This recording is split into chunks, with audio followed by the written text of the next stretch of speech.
तो फिल्म की शुरुआत होती है और नरेशन के द्वारा हमें बताया जाता है हमारा भारतवर्ष, जिसका इतिहास खूबसूरत अनोखी कहानियों से सजा हुआ है। इन्हीं में से एक कहानी है कुछ ऐसे महान ऋषि मुनियों की जिन्होंने हिमालय पर घोर तपस्या की, जिससे उन्हें प्राप्त हुआ एक वरदान। और जब ब्रह्म शक्ति धरती से टकराई तब अस्त्रों का निर्माण हुआ। ऋषियों की तपस्या सफल हो गई थी, लेकिन ब्रह्मांड चीख पड़ा क्योंकि उन सभी शक्तियों के बीच एक नई शक्ति जन्म ले रही थी, जो सिर्फ भगवान की तीसरी आंख की तरह थी, जो निर्माण भी कर सकती थी और विनाश भी। ऋषियों ने सोचा इस अस्त्र पर किसी तरह से काबू करना होगा, तो ऋषियों ने बड़ी मुश्किल से इस अस्त्र को शांत कर दिया और फिर हिमालय की चोटी पर सबसे शक्तिशाली अस्त्र का निर्माण हुआ, जिसका नाम था ब्रह्मास्त्र। तब ऋषियों ने ब्रह्मास्त्र के सामने सर झुकाया, तब से वे कहे जाने लगे ब्रह्मांश। पीढ़ी दर पीढ़ी इन ब्रह्मांशों ने गुप्त रहकर इन सारे अस्त्रों की रक्षा की। फिर कई सदियां बीत गई और लोग इन अस्त्रों के बारे में भूलते चले गए, जिसके बाद कहानी आती है प्रेजेंट में, जहां हम शिवा नाम के एक लड़के को देख पाते हैं। उसके पास भी शक्तियां हैं, लेकिन वो इन शक्तियों से बिल्कुल अनजान है। लेकिन कभी कभी उसे बीच बीच में ऐसे सपने आते हैं जैसा कि वो इन सभी चीजों से जुड़ा हुआ है। शिवा अपने सपनों में कुछ विलनों को देखता है जिनके नाम थे जोर, जुनून और अवतार।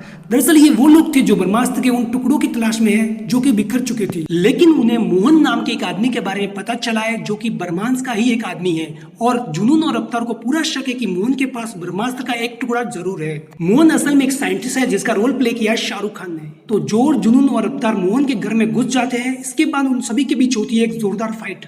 और यहाँ हमें पता चलता है कि मोहन के पास वानर अस्त्र है, जिससे कि वो रफ्तार में कहीं भी जा सकता है और हाई जंप लगा सकता है। लेकिन यहाँ पर जुनून मोहन को किसी तरह से काबू कर लेती है। लेकिन तभी शिवा की अचानक से आंख खुल जाती है। दरअसल आज नवरात्र का आखिरी दिन, मतलब दशहरा है, और एक बहुत बड़ी पार्टी चल रही होती है। इसी पार्टी के बीच शिवा ईशा को देखता है और वो ईशा को देखता ही रह जाता है, क्योंकि उसे पहली नजर में ही ईशा से प्यार हो चुका था। जैसे ही ईशा पार्टी से निकलती है तो शिवा तुरंत ही ईशा का पीछा करता है, क्योंकि वो उससे बात करना चाह रहा था।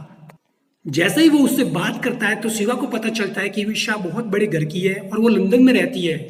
यहाँ पर ईशा शिवा से कहती है कि वो एक बर्थडे पार्टी में जा रही है, क्या वो उसके साथ चलना चाहेगा। तो शिवा उससे कहता है कि वो नहीं जा सकता, क्योंकि उसका कोई इंतजार कर रहा है और उसे जाना ही होगा। तब शिवा ईशा को अपने साथ चलने को कह देता है और कहता है कि भले ही वो बड़ी पार्टी ना हो, लेकिन वो खुद जरूर हो जाएगी। तो ईशा उसकी बात मान जाती है और दोनों ही पार्टी में चले जाते हैं। वो पार्टी दरअसल एक अनाथ आश्रम के बच्चों की थी। दरअसल शिवा भी यही से बड़ा हुआ है, क्योंकि वो भी एक अनाथ है और ये बच्चे उसकी फैमिली है। तभी अचानक से शिवा को फिर से फ्लैशबैक आने लगते हैं, जिसमें उसे फिर से जोर, जुनून और अवतार दिखाई देते हैं, जो मोहन की छत पर थे। और उन्हें मोहन के पास से ब्रह्मास्त्र का एक टुकड़ा भी मिल चुका था, लेकिन उन्हें ब्रह्मास्त्र के 2 और टुकड़े चाहिए थे। लेकिन मोहन यहाँ सिर्फ उन्हें एक टुकड़े के बारे में बताता है, जो अनिश शेट्टी के पास था। लेकिन इससे पहले कि वो जान पाते, मोहन कुर्सी समेत ऊपर से नीचे कूद जाता है और सुसाइड कर लेता है। अगले दिन शिवा ईशा से मिलता है और उसे इन सारी चीजों के बारे में बताता है कि उसे सपने में मोहन को देखा, जो कि एक साइंटिस्ट था, लेकिन कल वो मर गया है और अखबार में भी न्यूज आई है कि उसने सुसाइड किया है, जबकि उसने सुसाइड नहीं किया है। उसे तो जोर, जुनून और अवतार ने मारा है और वो पुलिस के पास भी नहीं जा सकता, क्योंकि पुलिस वाले उसकी इस पागलपन को नहीं मानेंगे। लेकिन ईशा उससे कहती है कि उसे उसके ऊपर पूरा विश्वास है। यहाँ पर शिवा ईशा को अनिश सेठी के बारे में भी बताता है। वो कहता है कि अब वो क्लेश उसे मारने के लिए जा रहे हैं और अनिश फिलहाल बनारस में है, और शिवा कहता है कि उसे बचाना ही होगा। ईशा भी उसके साथ जाने के लिए कहती है और वो दोनों बनारस पहुंच जाते हैं। दोनों साथ में काफी सारा टाइम स्पेंड करने लगते हैं और दोनों एक दूसरे को पसंद करने लगते हैं। लेकिन तभी अचानक से शिवा के हाथ में आग लग जाती है और यह देखकर ईशा घबरा जाती है। तो शिवा उससे कहता है कि उसे आग से डर नहीं लगता, बचपन से ही उसका आग से गहरा संबंध है, आग से उसका हाथ जलता नहीं है। लेकिन तभी शिवा की नजर पड़ती है जोर, जुनून और अवतार पर, जो कि उसी जगह जा रहे थे जहां पर अनिश शेट्टी था।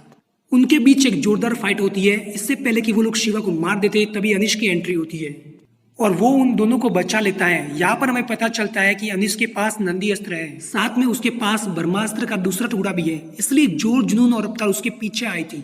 यहाँ पर अनिश वो टुकड़ा शिवा को दे देता है और आश्रम जाने को कहता है, क्योंकि उसे मालूम है कि वो लोग इनके पीछे जरूर आएंगे। इसे आश्रम में पहुंचाना होगा, वरना बहुत बड़ी प्रॉब्लम हो सकती है। लेकिन तभी जोर और जुनून इनकी तरफ आने लगते हैं। उन्हें देखकर अनिश इन दोनों को आश्रम भेज देता है और खुद उनसे सामना करने लगता है। अनिश नंदी अस्त्र का यूज करके उनके ट्रक को पलटी कर देता है, लेकिन यहाँ जुनून अपने रक्षा कवच को ऑन कर देती है और वो सभी खाई में जाकर गिर जाते हैं, जिससे कि अनिश की तो मौत हो जाती है, लेकिन वो दोनों सही सलामत बच जाते हैं। लेकिन दूसरी तरफ रफ्तार शिवा और ईशा के पीछे पड़ा हुआ था, जो काफी रफ्तार से उनकी कार का पीछा कर रहा था। दरअसल उसके पास मोहन का वानर अस्त्र आ चुका था, जिससे कि वो हाई जंप लगा सकता था। वो काफी देर तक उनका पीछा करता है, लेकिन आखिर में शिवा रफ्तार को गहरी खाई में गिरा देता है और खुद सही सलामत आश्रम पहुंच जाता है।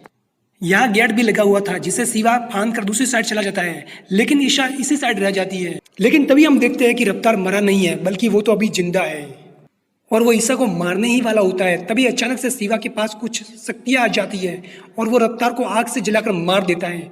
ये सब कुछ होता हुआ आश्रम के गुरुजी देख लेते हैं। वो समझ जाते हैं कि उनके यहाँ पर एक और नई शक्ति आई है। गुरुजी को ये भी मालूम है कि शिवा अपनी शक्तियों से बिल्कुल अनजान है।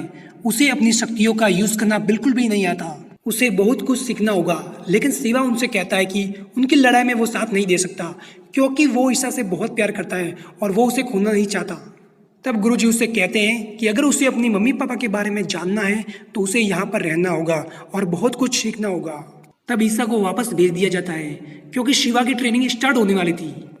गुरुजी को मालूम है कि शिवा के पास अग्नि अस्त्र है, लेकिन उसे कैसे यूज करना है शिवा को बिल्कुल नहीं मालूम।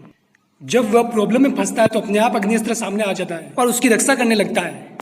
दूसरी तरफ हम जोर को देखते हैं, जो कि ईशा के पास जा रहा था। दरअसल वो आश्रम की लोकेशन जानना चाह रहा था और उसके पास नंदी अस्त्र भी था, जो कि उसने अनिश सेट्टी से लिया था। लेकिन ईशा के पास कई सारे प्रोटेक्टर थे जो उसे बचा लेते हैं। ईशा के ऊपर जो अटैक हुआ था, उस अटैक का एहसास शिवा को भी हो जाता है और वो तुरंत ही ईशा के पास कॉल करता है। ईशा कहती है कि वो बिल्कुल ठीक है, क्योंकि ईशा प्रॉब्लम में आ चुकी है और वो काफी परेशान हो चुका था। इसलिए शिवा को अपनी शक्तियों का एहसास होने लगता है और वो आग के गोले बनाकर अपनी शक्तियों को महसूस करने लगता है, जिसके बाद उसकी ट्रेनिंग शुरू हो जाती है और वह सही तरीके से अपनी शक्तियों का इस्तेमाल करने लगता है।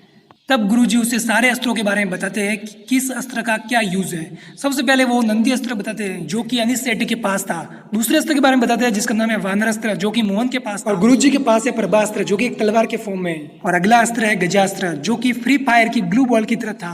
अगला अस्त्र है नाग धनुष, जो कि धनुष के द्वारा चलाया जाता था। और सबसे आखिरी वाला अस्त्र है अग्नि अस्त्र, जो कि शिवा के पास था। और यही अस्त्र अभी तक का सबसे शक्तिशाली अस्त्र माना जाता है। अब वो टाइम भी आ जाता है कि जब गुरुजी को शिवा को कुछ सच्चाई बतानी पड़ती है। वो उसे देव के बारे में बताते हैं, जिसके पास भी अग्नि अस्त्र था। वो बहुत ही शक्तिशाली था, उसके सामने कोई भी नहीं टिक पाता था। वो किसी को भी चुटकियों में हरा सकता था। सभी लोग उसे अग्निदेव कहकर पुकारा करते थे, लेकिन देव को ब्रह्मदेव बनना था और वो ब्रह्मास्त्र को पाकर ही बन सकता था। देव कई सारी लड़ाई लड़ने के बाद ब्रह्मास्त्र तक पहुंच गया था, जिस ब्रह्मास्त्र को ऋषि मुनियों और ब्रह्मांस ने इतनी सदियों तक शांत रखा था। एक दिन वो जाग गया, उसके जागने से धरती फटने लगी, आसमान आग उगलने लगा, दुनिया नष्ट होने के कगार पर थी। लेकिन तभी एंट्री होती है एक ब्रह्मांस की, जिसका नाम है अमृता। तब अमृता और देव साथ में लड़के ब्रह्मास्त्र के टुकड़े कर दिए, जिससे कि दुनिया तो बच गई, लेकिन ब्रह्मास्त्र के टुकड़े हो जाने के बाद सिर्फ 2 टुकड़े के बारे में ही हम लोगों को मालूम है। एक टुकड़ा कहाँ गायब हुआ ये किसी को नहीं मालूम, और जिस द्वीप पर ये लड़ाई हो रही थी उस द्वीप को समुद्र निकल गया, जिससे कि देव और अमृता की मौत हो गई। लेकिन ऐसा दुनिया वालों को लगता है, और देव और अमृता के बीच जो संबंध था वो प्यार का संबंध था, और शिवा उन दोनों का ही बेटा है। यहाँ दूसरी तरफ जुनून ने सारे गांव वालों को अपने बस में कर लिया था और एक विशाल फौज बना ली थी। वो बस ये जानना चाह रहे थे कि आश्रम कहाँ है। जैसे ही उन्हें आश्रम के बारे में पता चलेगा तो वो वहां पर आक्रमण करके उन सारे बचे हुए ब्रह्मास्त्र के टुकड़े को पा लेंगे। तो खुद की सच्चाई जानने के लिए शिवा जुनून की उस माला को पहन लेता है, और जैसे ही वो पहनता है तो वो एक अलग दुनिया में खो जाता है। उसे एक बहुत बड़ी मूर्ति दिखाई पड़ती है, लेकिन इससे पहले कि कुछ हो पाता जुनून को उनके बारे में पता चल जाता है और वो उन्हें पकड़ने के लिए जाने लगते हैं। यहाँ पर गुरुजी अपने प्रभास्त्र से सभी लोगों को रोकते हैं और तुरंत ही आश्रम पहुंच जाते हैं। आश्रम आने के बाद उसे पता चलता है कि ईशा वापस आ चुकी है, और जैसे ही वो ईशा के पास जाता है तो वो उसे देखकर बहुत खुश हो जाता है, क्योंकि वो दोनों बहुत दिनों के बाद मिल रहे थे। ईशा यहाँ शिवा की कुछ चीजें अपने साथ लेकर आई थी, जिनमें एक शंख भी था। उस पर जब शिवा अपनी खून की कुछ बूंदे डालता है तो वो बदलकर ब्रह्मास्त्र का तीसरा टुकड़ा बन जाता है। मतलब कि अमृता के पास ही तीसरा टुकड़ा मौजूद था और उसने किसी को भी इस बारे में नहीं बताया था। वो सभी लोग बात कर ही रहे होते हैं कि जुनून की पूरी गैंग यहाँ आ जाती है। इनके बीच एक जोरदार फाइट होती है, लेकिन अंत में जुनून इन सभी को बंधक बना लेती है। यहाँ पर शिवा गुरुजी के पास जाता है और उनसे कहता है कि उन्हें वो आखिरी टुकड़ा दे देना चाहिए, क्योंकि वो सब कुछ संभाल लेगा।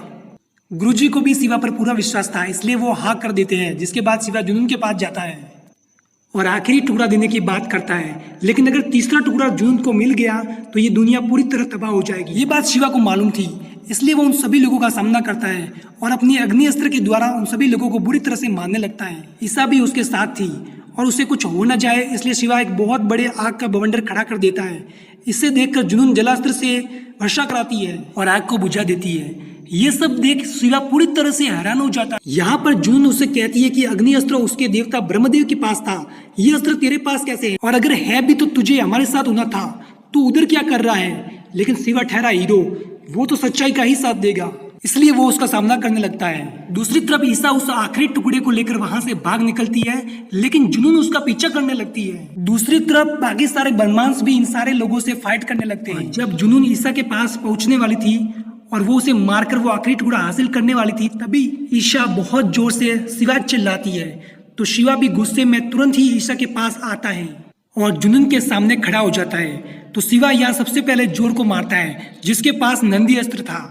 जिसके बाद जुनून से लड़ने की कोशिश करता है, अग्नि अस्त्र को भी यूज करता है, लेकिन जुनून का साथ अग्निदेव दे देते हैं, जिससे कि जुनून के ऊपर अग्नि अस्त्र का कोई भी प्रभाव नहीं पड़ता और वो आखिर में ब्रह्मास्त्र के तीनों टुकड़ों को पा लेती है और वो उन्हें जोड़ भी देती है। जैसे ही ब्रह्मास्त्र पूरा होता है, सबसे पहले जुनून ही मारी जाती है और फिर से वही हाल होता है जो कि सालों पहले हुआ था।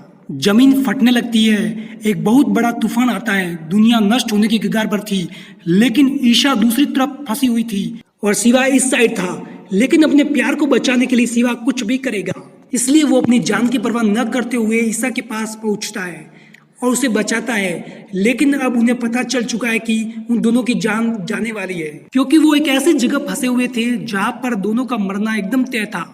जिसके बाद ब्रह्मास्त्र जाग जाता है और ब्रह्मास्त्र की सारी शक्ति शिवा के ऊपर पड़ती है, लेकिन शिवा की शक्ति इतनी ज्यादा थी कि वो ब्रह्मास्त्र की शक्ति को कंट्रोल कर लेता है और सब कुछ नॉर्मल हो जाता है। और ये सब कुछ प्यार की वजह से हुआ, क्योंकि अगर शिवा ईसा को बचाने के लिए नहीं जाता तो ब्रह्मास्त्र की शक्ति शिवा के ऊपर पड़ती ही नहीं। तो गुरुजी आखिर में कहते हैं कि इसलिए कहा जाता है कि प्यार ही वो अस्त्र है जो सभी अस्त्रों में सबसे बड़ा माना जाता है। इसी के साथ ये फिल्म समाप्त हो जाती है। यह था ब्रह्मास्त्र का पार्ट पहला, शिवा।